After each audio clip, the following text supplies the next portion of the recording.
So today I'll be doing a video discussing the new Wizard King and why we are going to need a new Wizard King to replace Julius NovaChronos. Now, I'm not going to spoil anything for anime onlys, but if you guys read the manga, you will know that we are going to be getting a new Wizard King at the end of the series. Hell, it might even be before the end of the series, and I had to do a video discussing who I believe the top candidates are to surpass Julius for the new Wizard King. And coming in at number 1 is Fuegoleon. Now, Fuegoleon, we know that he is the leader of the Crimson Lions, which is one of the most respected magic knights in the whole entire system, just because they've always been at the top. They've always had very high rankings, and we saw that Fuegoleon, he held on to a magic stone in the beginning. And if you guys have not read the manga, you probably don't know how important magic stones are, but the magic stones, once you find out how they're created and the origins, you will see how important they are. And the fact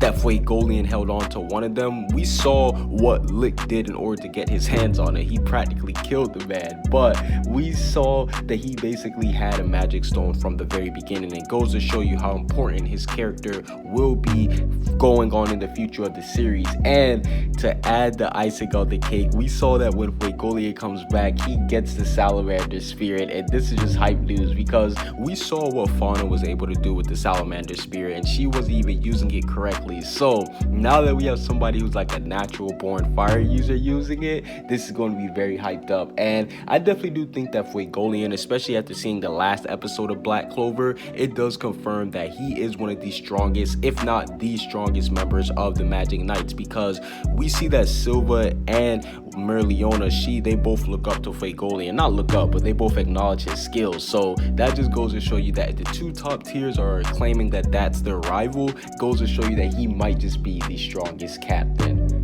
And speaking of strongest captain, I had to discuss Nozel because he is the leader of the Silver Eagles. And let's be honest, the Silver Eagles, they are more prestigious than probably most of the other Magic Knights except for the Golden Dawns, just because we see that they're full of royalty. Obviously, they're led by Silva. And the difference between Nozel and the other captains is that he's actually like the face of the captains. Yes, he's actually like the one that's always showed off at the magic ceremonies and everything because, like I said, the Silver Eagles, they're always at the top. So him being the captain goes to show you that he actually does have what it takes to become the Wizard King. And the most important thing about Nozel is that he actually does strive to become the Wizard King. Like, there are some captains who are actually just there just because they're strong, but no, we see Nozel, he actually wants to become the Wizard King, and that's what makes his character so interesting. You see him there arguing with Asta, Yuno, they're like, yo, I'm going to be the next Wizard King. So it's very, very exciting to see all these new candidates. I do think that Nozel, if we're being honest, we gotta say that he definitely can become the next Wizard King.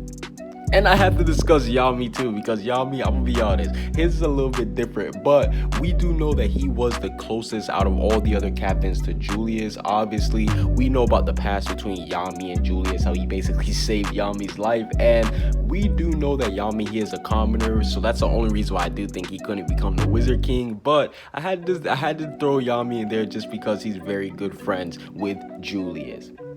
But I do believe that the next Wizard King of this series will be Yuno. Yes, you guys heard me right. I do believe that Yuno will be the next Wizard King, and there's multiple reasons why. Number one, he has the magic power to become the Wizard King. I mean, we saw Julius's ability. It was super overpowered, and the fact that he was the Wizard King goes to show you that you need some type of overpowered ability just to be at the top. And we see that Yuno, he has the 4-leaf clover and the wind spirit. So yeah, he's really overpowered, and not to mention he does have his new elf-like abilities. And we've seen that he's been impressing everybody from the start. He's even been impressing the first Wizard King. Like, even the first Wizard King's like, yo, this kid's actually something special. So that goes to show you that Yuno, he has been getting all the hype to be the next Wizard King. And I know some of you guys just be thinking, well, if Yuno becomes the Wizard King, then what about Asta?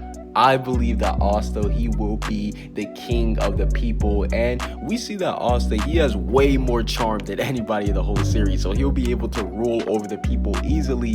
And the king, he actually does have more say-so than the Wizard King in the series. Yes, because we see multiple times throughout the series, the king right now, I don't even know his name because he's that irrelevant, but no, in all seriousness, the current king, he usually is given the orders to basically rule and command over people. But obviously, since Julius is way more charming and way more, you know, Julius is just way better than him. The people choose to listen to him. But if you put somebody like Asta in the position of the king role, and then if you have somebody like Yuno as the Wizard King, it would actually make Asta kind of like Yuno superior, because the Wizard King, he does report back to the king. So I do think that would be a good way to run this story back into full circle, having Asta being at the top of everybody and having Yuno being the Wizard King.